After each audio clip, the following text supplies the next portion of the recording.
do not work because they are students, Disabled. they are disabled, they are disabled, or they are parents that are at home taking care of children. So they are economically inactive. Not that they are unemployed, they are economically inactive. Do you get those that are economically inactive now? Like me. Like you're a student, yes. Do you get that? Good. Then we have underemployed. Are you there? Yes, sir. So we call them underemployed because this group of people, they want more hours of work.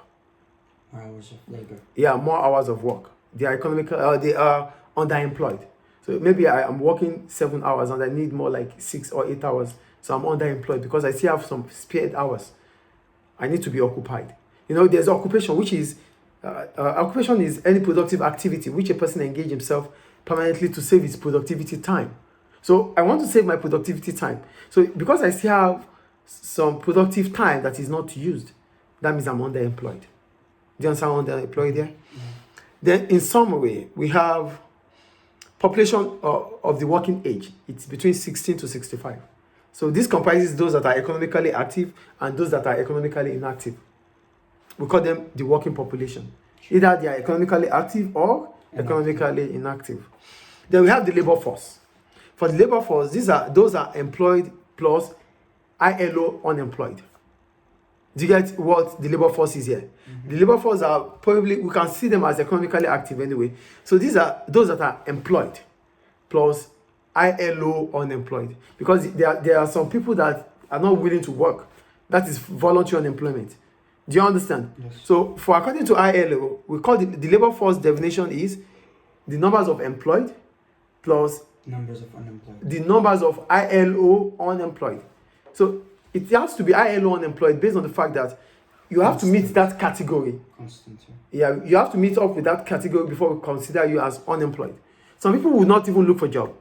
Some people, as soon as they look for a job for 1 day or two, they stop looking for a job. They got discouraged. We cannot say they are unemployed because they stopped. But in as much as you have seek for employment for the last 4 weeks and you are willing to work in the next 2 weeks, then you are unemployed. Is the point clear? Yes. Any question about that? No. So that takes us to the labor force survey and the ILO unemployment rate. Are you there? Yes. So the labor force survey, we have the ILO unemployment rate. So for ILO unemployment rate, the formula it's about the formula now. Mm-hmm. The ILO unemployment rate is ILO unemployed divided by economically active population multiplied by 100. I think you know economically active population now, okay? Then for employment rate, we have number of employed divided by the population of the working age multiplied by 100. That is employment rate. The number of employed, those that are working, and divided by the population of the working age, which is from 16 to 65. To 65. Multiplied by 100. Then we have the activity rate or participation rate. For the activity or participation rate, we're talking about the number of active population, that is economically active, divided by the working population, which is from 16 to 65. Yes. The number of those that are economically active, divided by the working age, multiplied by 100. That gives us the activity rate or participation rate.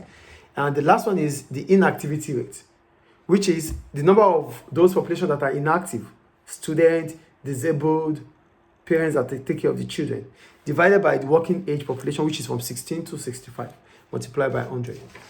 Is it clear? Mm-hmm. Any question about that? Mm-hmm. So that takes us to underutilization of labor. Are you there? So the underutilization of labor rate, the formula is the sum of the number of persons who are unemployed and employed divided by the labor force multiplied by 100. The sum of those who are employed plus those who are unemployed, according to ILO, divided by the labor force, which is the working age from 16 to 65, multiplied by 100. Do you get it or not? Yes, do you get it? Yes. That is under labor force underutilization rates. But what is underutilization of labor means? We have underutilization of labor because the government or the economy is unable to generate jobs for those who are seeking for employment or those who are underemployed. That is underutilization of labor. Do you get underutilization of labor here? We call it underutilization of labor because the economy fails to generate job for those that are underemployed and those that are unemployed according to ILO. So that is underutilization of labor. Any question about it? No. So that's about inflation and unemployment.